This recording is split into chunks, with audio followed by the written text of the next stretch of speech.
then you have an excuse to ban the Second Amendment. Well, and I've been listening to your program for many years, and I heard someone attack you once about the fact that you mentioned that the Columbine killers and some of the other people have been on drugs. Let me just put this nonsense on the other side to rest once and for all. It is absolutely a fact that at the bare minimum, 8 out of the last 12 school shooters around the country were indeed on these antidepressant drugs. It probably was at least 9 out of the last 12, but they sealed the records of one of the Columbine killers, and so none of us know for certain. Yeah, but his friends said he was on Ritalin and Prozac, but you're right, they sealed it, and then the other one was on it. That's exactly right. And we know that he was going to a psychiatrist. So, I mean, how many troubled kids, as you said before, would not be prescribed these antidepressant drugs? So, what they started with was something very commonsensical. They started with this, with the ADHD aspect, and they really tried to just control the kids' behavior. Then all of a sudden there was a problem. There was the DEA of all agencies coming out and saying, wait a minute, there's a problem with these with this methylphenidate, with Ritalin, with these stimulant drugs, and they're causing this vast array of side effects, and violent side effects were among them, and addiction problems and all the rest of it. And so, then they went into a big PR campaign to basically combat the DEA. This is the mid-1990s, and there was a 734% increase in the number of kids that were prescribed Ritalin for, quote, ADHD drug from 1990 to 1994 alone, And then the kids that go on the Ritalin, tend to get depressed, so then they put them on Prozac-type drugs, don't they? And then, as kids start committing suicide and killing other people and hurting other people, there's mental illness at the school. Everybody's got to be screened now by the new freedom, and then lo and behold, the psychologists find that everybody needs to be put on drugs. Well, here's the crazy part of it. As you say, they put the kids on Ritalin. So first they start them on a lower dose. They might be 5 years old or 6 years old or maybe even 4 years old. And then after a while, they note that same dose of Ritalin isn't, quote, working. The kid seems to be, exercising his own ability and his own intellect. So then they raise the dose. Well, then what happens is it kicks in with a side effect that's very well known. After they raise the dose of the Ritalin, the child has a psychotic reaction.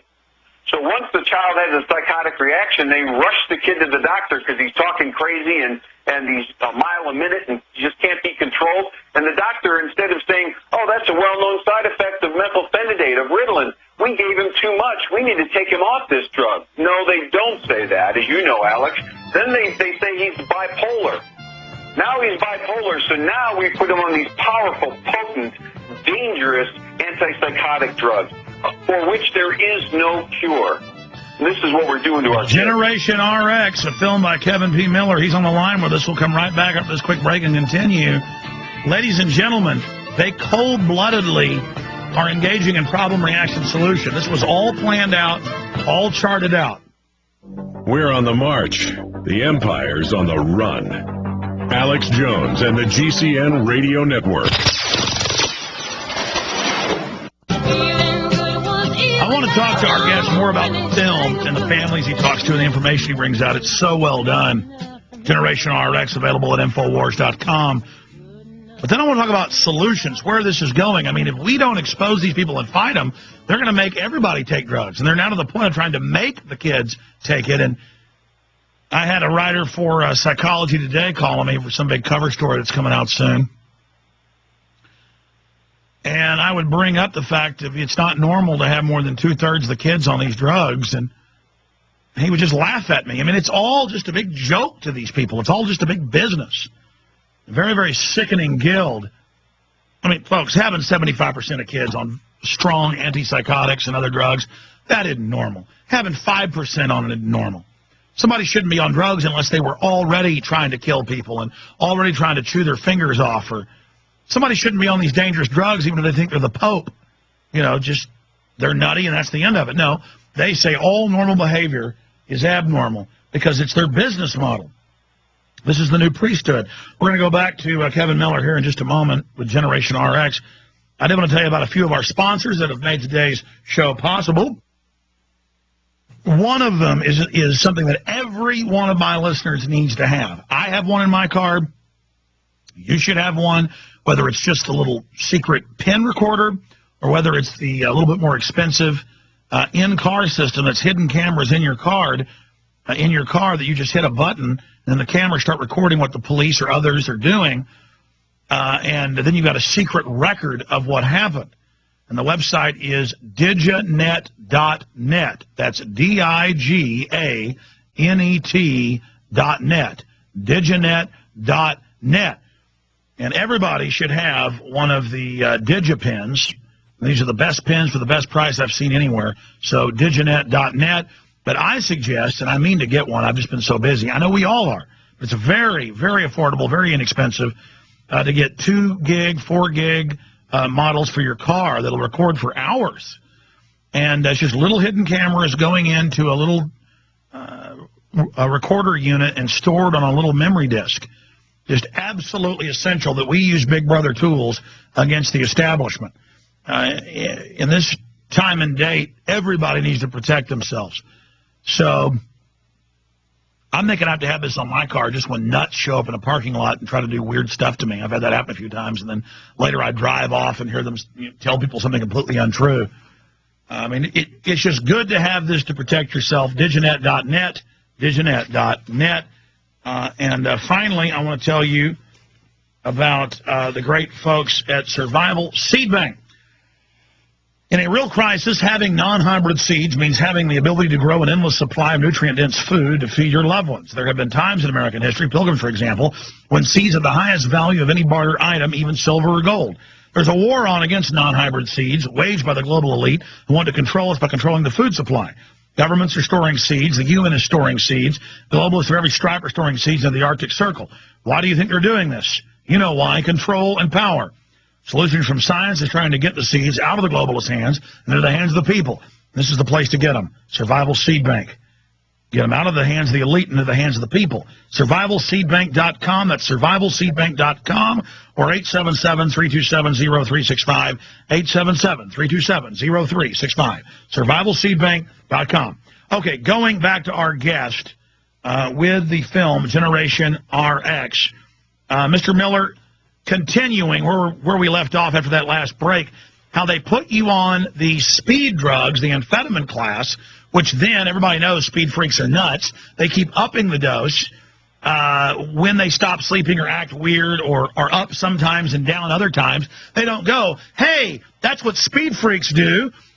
Causes heart palpitations, heart enlargement, brain shrinkage, all these physical problems, they admit. No, because they're a psychiatric guild, a drug-pushing guild. They don't say, hey, our drug did that. The very culprit says, oh, yes, now we put you on Prozac. Please continue. Yeah, exactly. And once they have a psychotic reaction and they get put on an antipsychotic medication, there basically is no cure at that point. So they tell you straight up, you could be 16 years old, 12, 11, doesn't matter. They'll tell you that you're going to be on drugs the rest of your life. And, you know, this is one of the main things that really propelled me to produce this film.